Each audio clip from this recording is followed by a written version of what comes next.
Sumasa inyo pong muli ang programang ito, ang In Search of Truth. Ako po ang kapatid na Jerry Lapira na muli po nag-aanyaya sa inyo. Samahan niyo po kami sa may kalahating oras ng palatuntunan ito. Pinakahangad po namin na ang ganitong mga programa namin sa Iglesia ni Cristo ay makatulong po sa inyong ginagawang mga pagsusuri upang katulad po ng mga nagsuri, nakinig sa mga aral ng Iglesia ni Cristo, nalaman nila yung katotohanan.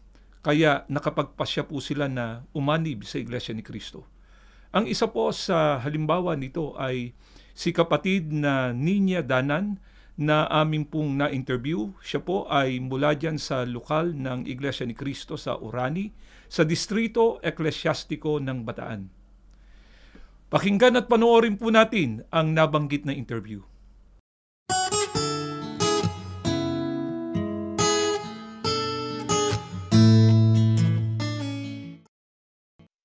You've been there since the beginning. You have loved me from the start. You were always there to teach and guide my heart. As the world spins on. Ako po si kapatid na Ninya Danan, mula po sa lokal ng Orani, Distrito ng Bataan. Ako po ay isang diakonesa. Ako po ay naka-graduate ng college, BSBA Banking and Finance. Ang pangalan po ng aking asawa ay kapatid na Dennis R. Danan. Binayayaan po kami ng dalawang anak, si Sabrina Maxine, kapatid na Sabrina Maxine Danan at kapatid na Samdre Maxine Danan. Bago po ako umanib sa Iglesia ni Cristo, ako po ay isang saradong Katoliko. Ang inang ko po kasi isang katekista po ng simbahan. Kaya palagi rin po akong nandoon. Tapos po, miyembro rin po ako ng choir ng simbahan po. Uma-attend din po ako ng mga prosesyon. Ganun po. Basta active po ako sa simbahan, sa Katoliko po. Kasi po yun na po yung nakalakahan ko eh. Bata pa po ako noon, high school.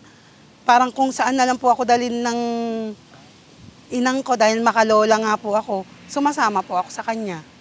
Noon po, yung relihiyon sa akin parang hindi po seryoso eh. Parang basta po kung makasimba ako, kahit po hindi ako makasimba, parang okay lang po.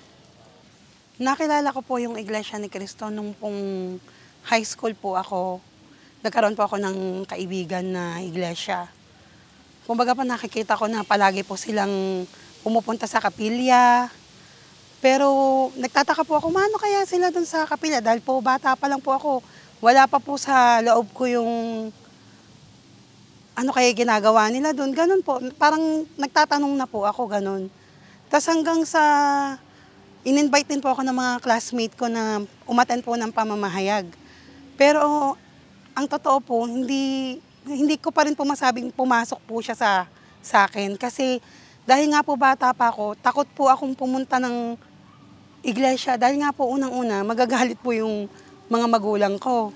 Naging seryoso po ako sa pakikinig sa aral po ng Iglesia ni Cristo. Nung pong nakatapos na po ako ng kolehiyo, parang gusto ko po talagang malaman kung ano po yung aral ng Iglesia ni Cristo. So may mga kaibigan pa rin po ako na iglesia na nagpatulong po ako magpadoktrina. Kusang loob po akong pumasok sa iglesia upang malaman po yung mga aral na, yung mga katotohanan po talaga tungkol sa Biblia. Sa ginawa ko pong pagsusuri, lahat po talaga ng tanong po sa isipan ko, nasagot po. Dito po, lahat po binabasa sa Biblia. Kaya po, kumbaga po, lahat naman po maliwanag na paliwanag po ng isang ministro sa akin. Kaya po parang lahat po sinampalatayanan ko na alam kong ito po yung aral na totoo. Ang nakatawag po ng pansin sa akin na aral na dinoktrina po sa akin, yung pong huwag sasamba sa mga rebulto o Diyos-Diyosan. Kasi po, yun talaga po yung nakalakhan ko. Tapos po yung iisa lang po yung Diyos, ang Ama na nasa langit. At wala pong tatlong persona. Dahil po sa tunay na Diyos na po yung pinaglilingkuran ko.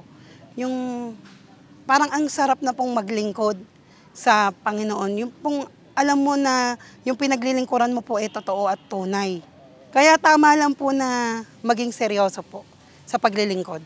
Hindi lamang po ako seryoso sa paglilingkod, kundi kalakip na po ang puso ko sa paglilingkod po sa ating Panginoong Diyos. Lubos ko pong sinasampalatayanan na yung ginagawa ko pong paglilingkod ngayon ay maghahatid po sa akin, hindi lamang po sa akin at sa buong pamilya ko po, ng tunay na kaligtasan pagdating po ng araw ng paghuhukom. May pag-uusig po talaga habang ako po'y nung ako po'y umanib sa Iglesia ni Cristo. Pero sa awa tulong po talaga ng Ama, sa pagpapanata, pagpapanalangin po namin, kahit pamilya ko pa po yung umusig sa akin, ano po talaga, nalampasan po namin. May mga tiisin po, pag-uusig, pagsubok po sa amin. Pero alam ko po na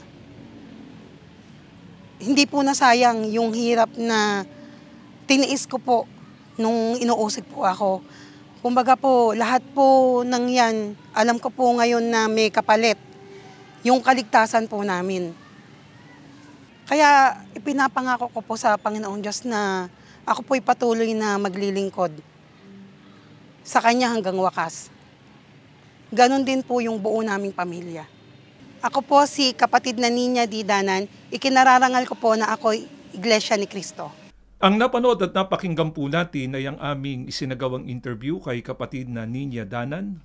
Mula po siya sa lokal ng Iglesia ni Cristo sa Orani, sa Distrito Eklesyastiko ng Bataan.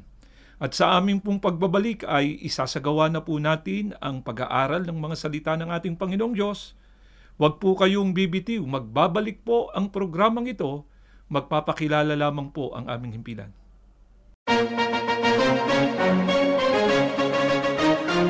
Ito ang INC Radio, DZEM 954, ang tinig ng katotohanan, himpilan ng Iglesia ni Cristo, sumasahimpapawid mula sa Quezon City.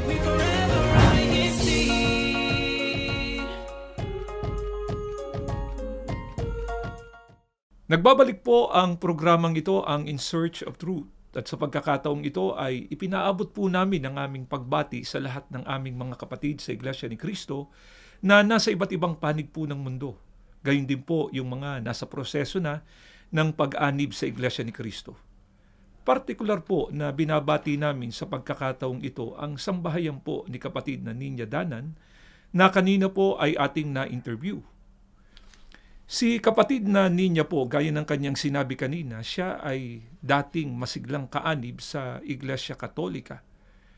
At nabanggit din po niya kanina na bagamat masigla ang kanyang ginagawang paglilingkod noon nung siya ay Katoliko pa, pero hindi anya seryoso at hindi mula sa puso yung kanyang ginagawang mga paglilingkod, kundi sumusunod lamang siya sa kung ano yung ipinagagawa at ipinasusunod sa kanya ng kanyang mga magulang. Subalit na bago po ito nung pagbigyan niya yung paanyaya ng aming mga kapatid sa Iglesia ni Cristo noon, na siya ay makapakinig at magsuri sa pangangaral ng Iglesia ni Cristo. At nang siya po ay makapagtuloy-tuloy na sa pakikinig sa pangangaral ng Iglesia ni Cristo, ay nakapagpasya po siya na makapagpatala na bilang isang Bible student. At nang maituro sa kanyang mga pangunahing aral ng Iglesia ni Cristo, at ito'y lubos niyang sinampalatayanan, siya po ay tumanggap ng bautismo at naging ganap na kaanib sa Iglesia ni Cristo. Nabanggit din po kanina ni kapatid na Ninya, ngayon na siya ay kaanib na sa Iglesia ni Cristo, seryoso na at kalakip na ang puso sa kanyang ginagawang pagsamba at paglilingkod sa ating Panginoong Diyos. Ang kanyang ibinigay na dahilan dahil sa kanyang ginawang pakikinig sa pangangaral ng Iglesia ni Cristo, naunawaan niya. Nandito sa Iglesia ni Cristo ang tunay na Diyos na dapat paglingkuran. Ito ang tunay na Iglesia, ito nga po ang Iglesia ni Cristo. At dahil sa ito ang tunay na Iglesia, dito niya maisasagawa ang tunay na pagsambat paglilingkod sa ating Panginoong Diyos, na ang magiging resulta nito ay ang katiyakan ng kanyang kaligtasan pagdating po ng araw ng paghuhukom. Marahil po sa mga nakikinig at sumusubaybay sa palatuntunan ito, ang karaniwan po na na itatanong sa amin ng mga hindi pa kaanib sa Iglesia ni Cristo ay bakit daw namin natitiyak na sa pag-anib namin sa Iglesia ni Cristo ay natiyak din namin ang pagtatamo namin ng kaligtasan pagdating ng araw ng paghukom. Sapagkat taglay po ng tunay na Iglesia ni Cristo ang katangian na hindi po natin maaaring makita at matagpuan sa alinmang reliyon dito po sa mundo. Samahan niyo po kami sa gagawin nating pagtalakay ukol sa bagay na ito. Ano nga po ba ang katangian ng tunay na Iglesia ni Cristo na hindi mo makikita sa alinmang reliyon dito po sa mundo? Pakinggan ninyo at babasahin ko po ang nakasulat dito po sa Aklat ng Mga Gawa sa 2028. Salin po ito ni Ginoong George M. Lamsa. Sa pagkakaliwat na po sa wikang Pilipino natin basahin, pakinggan po ninyo. Ingatan ninyo kung gayon ang inyong sarili at ang buong kawan. Narito'y hinirang kayo ng Espiritu Santo na mga katiwala upang pakanin ang Iglesia ni Cristo na binili niya ng kanyang dugo.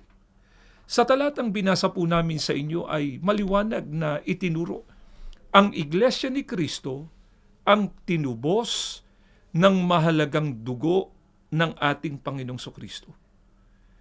Alam ninyo, sa mga tunay pong sumasampalataya sa ating Panginoong Kristo, hindi nila tatanggihan na talagang ang tunay na Iglesia ni Cristo ay kailangan ng tao para ang tao'y maligtas. Kung bakit nga po? Sapagkat ito ang tinubos ng mahalagang dugo ng ating Panginoong Kristo. Mahalaga po ba na maisiguro ng tao na kabilang siya sa mga taong natubos ng mahalagang dugo ng ating Panginoong Kristo? Napakahalaga po. Kung ano po ang kahalagahan nito ay itinuro sa atin ni Apostol Pablo dito po sa kanyang sulat sa mga Kristiyanong taga-Kolosas. Sa 1, ang mga talata po ay 13 hanggang 14. Ganito po ang maliwanag na pagtuturo sa atin ng Biblia. Na siyang nagligtas sa atin sa kapangyarihan ng kadiliman at naglipat sa atin sa kaharian ng anak ng kanyang pag-ibig. Na siyang kinaroroonan ng ating katubusan, na siyang kapatawaran ng ating mga kasalanan. Sa pahayag na ito ni Apostol Pablo, ay kinakausap niya po ang mga taong napabilang sa mga natubos ng mahalagang dugo ng ating Panginoong Kristo. Ano po ang tiniyak ni Apostol Pablo sa mga taong napabilang sa mga natubos ng mahalagang dugo ng ating Panginoong Kristo? Ang sabi niya, siyaan niya ang nagligtas sa atin sa kapangyarihan ng kadiliman at naglipat sa atin sa kaharian ng anak ng kanyang pag-ibig. E tangi po dito, ano pang biyayang natamo ng mga taong natubos ng mahalagang dugo ng ating Panginoong Kristo? Ang sabi rin sa talata, na siyaan niyang kinaroroonan ng ating katubusan, na siyang kapatawaran ng ating mga kasalanan. Yung mga natubos ng mahalagang dugo ng ating Panginoong Kristo, sila rin po ang napatawad sa kanilang mga kasalanan. Subalit maaari pong sabihin ng iba, hindi po ba kaya namatay ang ating Panginoong Kristo ay para tubusin nga ang lahat ng mga tao? Yung po yung paniniwala nung nakararami.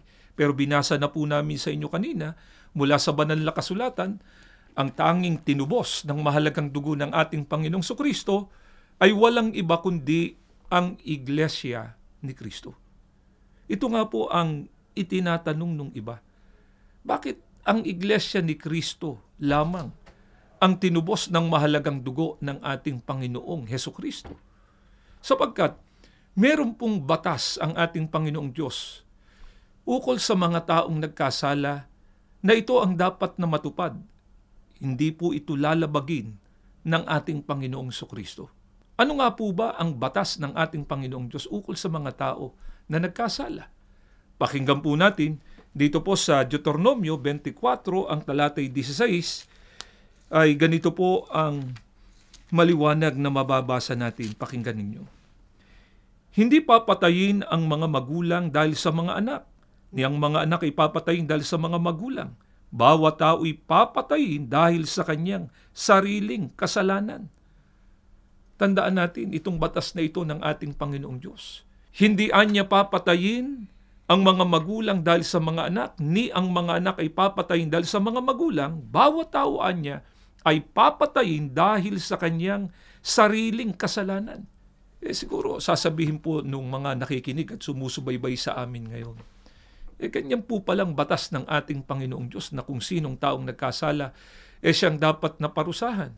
Paano po nangyari yun na napanagutan ng ating Panginoong Sukristo yung kasalanan ng mga taong kanyang ililigtas? Hindi daw po ba labag yun sa batas ng ating Panginoong Diyos? Hindi po. Bakit natin natitiyak na hindi nalabag yung batas ng ating Panginoong Diyos ukol sa taong nagkasala? Pakinggan ninyo dito po sa Efeso, sa 5 ang talata ay 23, ay ganito ang pagtuturo sa atin ni Apostol Pablo. Sapagkat ang lalaki ang ulo ng kanyang asawa tulad ni Kristo na siyang ulo ng iglesia na kanyang katawan at siyang tagapagligtas nito. Dito po ay niliwanag ni Apostol Pablo na ang tunay na iglesia, katawan ng ating Panginoong Sukristo. Sa Colosas 1:18, ang banggit po doon, siya ang ating Panginoong Sukristo, ang ulo ng katawan, at kung alin yung katawan, ito nga po ang iglesia. Kaya, hindi po nalabag ng ating Panginoong Sukristo ang batas ng ating Panginoong Diyos na kung sinong tao ang nagkasala, siyang dapat na managot dun sa kasalanang kanyang ginawa. Sapagkat hindi na po iba sa ating Panginoong Sukristo yung mga taong kanyang ililigtas. Kaya po siya namatay sa krus para pagbayaran yung kasalanan ng kanyang sariling katawan. Ito nga po ang iglesyang kanyang pinangunguluhan na walang iba kundi ang iglesia ni Kristo. Kaya nga po sa harapan ng ating Panginoong Diyos, si Kristo bilang ulo at ang iglesia bilang kanyang katawan. Ano na po ang pagpapakilala ng Biblia sa kanila? Pakinggan po ninyo. At ganito ang mababasa nating nakasulat dito po sa Efeso 2 ang talatay 15. Na inalis ang pagkakaalit sa pamamagitan ng kanyang laman kahit kautusan na may mga batas at ang palatuntunan upang sa dalawa ay lalangin sa kanyang sarili ang isang taong bago. Sa ganito'y ginagawa ang kapayapaan.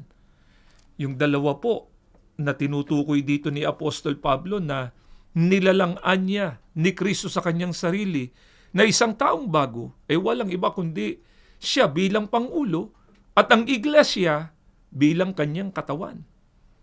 Kaya, iisang taong bago na lamang po sila sa harapan ng ating Panginoong Diyos. Kaya, kung pinanagutan man ng ating Panginoong Sukristo ang kasalanan ng mga tao na kabilang sa kanyang iglesia, naaayon po yun sa batas ng ating Panginoong Diyos. Hindi po nalabag yung batas ng ating Panginoong Diyos ukol sa pagbabayad ng tao ng kanyang nagawang kasalanan. Kaya nga po, kung hinahangad talaga ng tao na siya ay maligtas pagdating ng araw ng paghuhukom, ano po ang hindi maiiwasan ng tao? Hindi talaga maiiwasan ng tao ang pagpasok o pag-anib sa tunay na iglesia ni Kristo. Kaya, ayon mismo sa pagtuturo ng ating Panginoong Sukristo, siya po ang ibinigay ng ating Panginoong Diyos sa tao na maging tagapagligtas natin. Ano po ang itinuro ng ating Panginoong Sukristo na dapat gawin ng sino mang tao kung hinahangad niya na magtamo ng kaligtasan? Pakinggan po ninyo at ganito ang mababasa natin dito po sa 1 Gs ang talata 9, dito po sa saling Revised English Bible, sa pagkakaliwat na po ito sa wikang Pilipino, pakinggan natin. Ako ang pintuan, sino man na pumasok sa loob ng kawan sa pamamagitan ko ay maliligtas. Ito po ang itinuro ng ating Panginoong Sukristo na dapat gawin ng tao na naghahangad ng kaligtasan. Ang sabi niya, siya yung pintuan.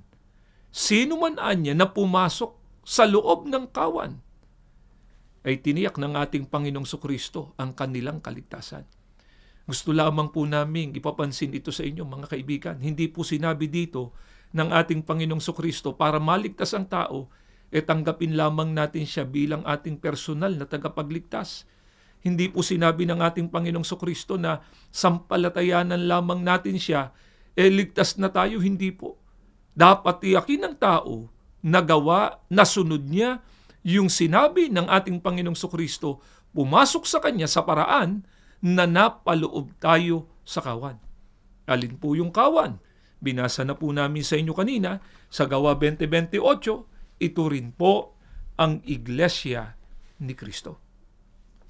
Kaya nga po, nung mapakinggan ito ni kapatid na Niña Danan, natiyak niya na yung pagpapasya niya na iwanan yung dati niyang reliyon at umanib siya sa Iglesia ni Kristo. Alam niya at lubos niyang sinampalatayanan na ang sinunod niya ay mga kalooban ng ating Panginoong Diyos. Dahil sa kalooban ng Diyos ang kanyang nasunod, tama ang kanyang naging pagpapasya. Kaya kahit inusig siya, kahit tinadlangan siya ng kanyang mga mahal sa buhay, ang sabi nga ni kapatid na Ninya, nanindigan siya sa pag-anib sa Iglesia ni Kristo. Ngayon, kapag ka ang tao po ay hindi pumasok, hindi umanib sa tunay na Iglesia ni Kristo, maaring umasa po siya ng kaligtasan pagdating ng araw ng paghuhukom. Subalit, ano po ang sinasabi ng banal na kasulatan no sa mga taong ayaw pumasok sa tunay na Iglesia ni Kristo? Pakinggan po natin ang nakasulat dito po sa 1 Corinto 5:12 hanggang 13 ay ganitong pagtuturo sa atin ni Apostol Pablo.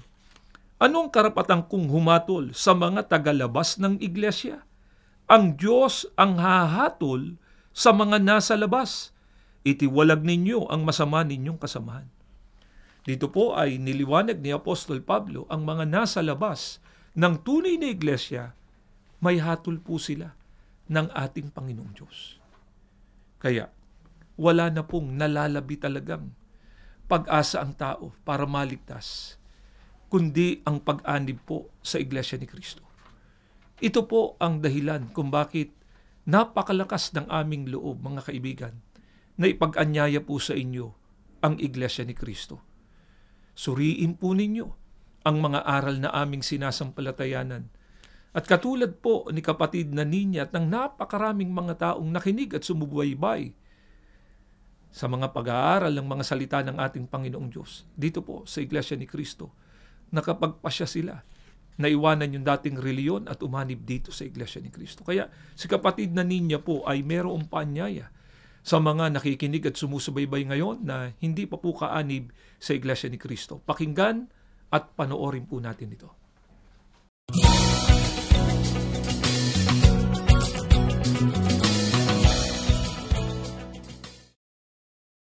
Sa mga hindi pa po kaanib sa Iglesia ni Cristo, sa mga kapamilya ko po, kaibigan, iniimbitahan po namin kayo na magsuri sa aral ng Iglesia ni Cristo upang makasama rin po namin kayo sa tunay na paglilingkod po sa Panginoong Diyos. Maraming salamat po. Nawa po ay nakatulong ang ginawa naming paglalahad na ito ng mga kalooban ng ating Panginoong Diyos sa inyong ginagawang mga pagsusuri. At bago po tayo magtapos, ay inaanyayahan namin kayo sa isang panalangin. Panginoon na aming Diyos, salamat po ng napakarami sa iyo. Muli, ginamit mong palatuntunan ito para maituro, maihayag namin ang iyong mga kalooban, mga katotohanan mo po na kung ito ay tatanggapin at sasampalatayanan ng mga tao, ay tiyak na maghahatid sa amin, hindi lamang sa pagtatamo ng karapatan na makapaglingkod po sa iyo, kundi higit sa lahat sa pagtatamo ng pangako mo pong kaligtasan. Panginoong Hesukristo, lumalapit din po kami sa iyo. Kaawaan mo po na patuloy na pagpalain lahat ng iyong mga hinirang. Pagpalain mo po higit sa amin ang aming tagapamahalang pangkalahatan, ang kapatid na Eduardo B. Manalo. Ama, sa muli naming paglapit sa iyo, buo na po ang aming pag-asa. Pinakikinggan mo ang aming mga panalangin. Ang lahat ng ito hinihiling na po namin sa pangalan po ng aming tagapagligtas na si Kristo Jesus. Amen.